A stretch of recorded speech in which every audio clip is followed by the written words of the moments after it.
Hi friends, అందరికీ నమస్కారం. చాలామంది ప్రేమిస్తూ ఉంటారు, ప్రేమలో పడుతుంటారు. అయితే ఈ ప్రేమలో కొందరు వైఫల్యం చెందుతూ ఉంటారు, అంటే లవ్లో ఫెయిల్ అవుతూ ఉంటారు. ఈ ప్రేమ అంటే ఏమిటి, ప్రేమలో వైఫల్యం చెందడం అంటే ఏమిటి అనేది ఇప్పుడు తెలుసుకుందాం. అలాగే ఈ ప్రేమలో వైఫల్యాన్ని ఎలా అధిగమించాలి అనేది కూడా ఇప్పుడు తెలుసుకుందాం. అయితే ఈ ప్రేమ ఒక అద్భుతమైన అనుభూతి. ఈ ప్రేమ మీద ప్రేమికులకు చాలా అంచనాలు ఉంటాయి. అయితే ఈ ప్రేమ పరస్పరం వ్యక్తమైతే ఆ ఆనందానికి అవధులు ఉండవు. అంటే మనం ఒక వ్యక్తిని ప్రేమించినప్పుడు ఆ ఎదుటి వ్యక్తి కూడా మనల్ని ప్రేమిస్తే చాలా సంతోషంగా ఉంటుంది. కానీ ఆ అంచనాలు తారుమారు అయి మనం ప్రేమిస్తున్న వ్యక్తి మనల్ని ప్రేమించకపోతే మాత్రం ఆ విషయం చాలా బాధ పెడుతుంది. ప్రేమించే వ్యక్తులు కోరుకునేది ఏమిటంటే, ఎవరినైనా మీరు ప్రేమిస్తే ఆ వ్యక్తి తిరిగి మిమ్మల్ని ప్రేమించాలి అని అనుకుంటారు. అలాగే మీరు ప్రేమిస్తున్న వ్యక్తి మీకు మాత్రమే ప్రాధాన్యత ఇవ్వాలి అని ఆశిస్తూ ఉంటారు. అలాగే మీరు ప్రేమిస్తున్న వ్యక్తి ఎప్పుడు మీతోనే ఉండాలని, ఎప్పుడు మీతో అనుకూలంగా ఆనందంగా అతను గడపాలని మీరు కోరుకుంటూ ఉంటారు. అలాగే మీ భాగస్వామి మీ అవసరాలకు కానీ మీ వ్యక్తిగత విషయాల్లో ఎప్పుడు సున్నితంగా ప్రవర్తించాలని, సానుకూలంగా స్పందించాలని మీరు కోరుకుంటూ ఉంటారు. మీ ప్రేమకు మీ భాగస్వామి ప్రతిస్పందించినప్పుడు, మీరు కోరుకున్న అంచనాలు అతని నుండి లభించినప్పుడు, మీ భాగస్వామి నుండి అదే ప్రేమ మీకు తిరిగి లభించినప్పుడు అది చాలా బాధాకరంగా ఉంటుంది. దీనిని ప్రేమ వైఫల్యం అంటారు. ఈ ప్రేమ వైఫల్యం అనేది మనుషులను చాలా దారుణంగా కుంగదీస్తుంది.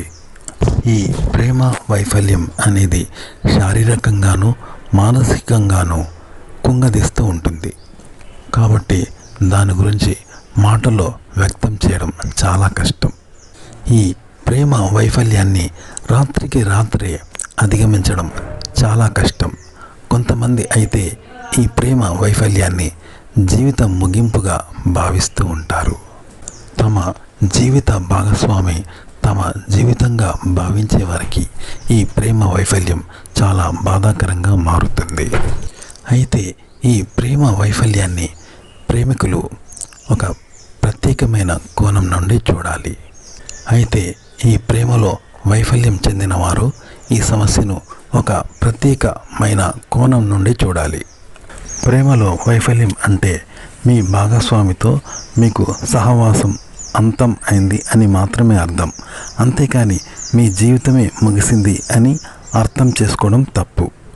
అలాగే ఈ ప్రేమ వైఫల్యం అంటే మీ జీవితంలో మీరు కోల్పోతున్న చిట్ట చివరి బంధం అని మాత్రం ఎప్పుడూ భావించకూడదు. ఎందుకంటే మీకు ఇంతకన్నా మరో అందమైన బంధం రావచ్చు కదా అని మీరు భావించుకోవాలి.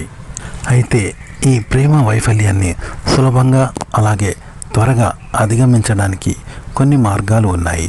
అవేమిటో ఇప్పుడు తెలుసుకుందాం. ప్రేమలో వైఫల్యం చెందడం బాధాకరమైన విషయం అయినప్పటికీ మీరు వాస్తవాన్ని అంగీకరించాలి. ముగిసిపోయిన మీ ప్రేమ బంధాన్ని మళ్ళీ గుర్తుంచుకోకూడదు.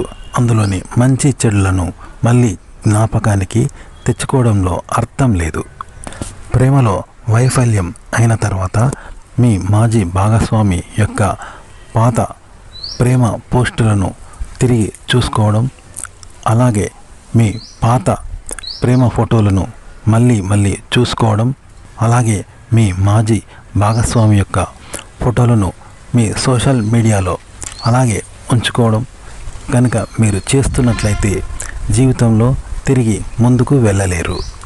ఇలాగే మీరు కొనసాగితే మీరు మరింత జీవితంలో దిగజారవచ్చు.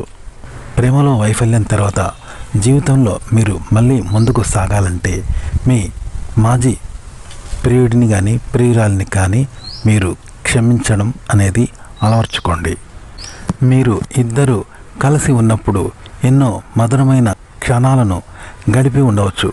ఆ కారణం చేతనైనా మీ మాజీ భాగస్వామిని క్షమించడానికి మీరు అంగీకరించండి. జీవితంలో ఎవ్వరూ పరిపూర్ణులు కారు. ప్రతి ఒక్కరిలోనూ కొన్ని లోపాలు ఉంటాయి. ఈ కారణం చేతనైనా మీరు మీ మాజీ భాగస్వామిని క్షమించడం అనేది అలవర్చుకోండి. ప్రేమలో వైఫల్యం మీ జీవితంలో శూన్యాన్ని సృష్టించే అవకాశం ఉంటుంది. ఈ శూన్యతను పూరించుకోవడానికి మీరు కొత్త కళలను అభ్యసించండి. అలాగే గిటార్ కానీ, నృత్యం కానీ, లేదా పాటలు లాంటివి, సంగీతం లాంటివి నేర్చుకుని వాటిలో మునిగిపోవడం వల్ల మీరు ఈ శూన్యతను పూరించుకునే అవకాశం ఏర్పడుతుంది.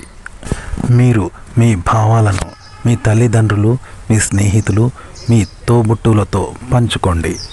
అలాగే మీరు నమ్మతగిన వ్యక్తి, అంటే మీ భావాలను విని వాటిని దోచుకుని తిరిగి మిమ్మల్ని బ్లాక్మెయిల్ చేయనటువంటి ఒక నిజాయితీపరుడు అయిన వ్యక్తితో మీ భావాలను మీరు పంచుకోవచ్చు. మీ భావోద్వేగాలను ఎవరితోనైనా పంచుకోవడం వల్ల మీ మనసు తేలిక పడుతుంది. అలాగే ప్రేమలో వైఫల్యం చెందినప్పుడు మీ మంచి స్నేహితులు ఎవరైనా ఇచ్చే సలహాలను స్వీకరించండి.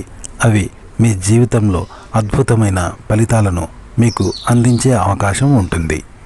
అయినా సరే మీకు ఇంకా జీవితంలో మనశ్శాంతి లభించనట్లయితే, మీరు ఇంకా ఈ సమస్యను అధిగమించనట్లయితే మీరు ఒక మంచి మానసిక నిపుణుడిని సంప్రదించడం చాలా అవసరం. ఓకే ఫ్రెండ్స్, ఈ వీడియో నచ్చితే లైక్ చేయండి, కామెంట్ చేయండి, మా ఛానల్ని సబ్స్క్రైబ్ చేసుకోవడం మర్చిపోకండి. సెలవు, నమస్కారం.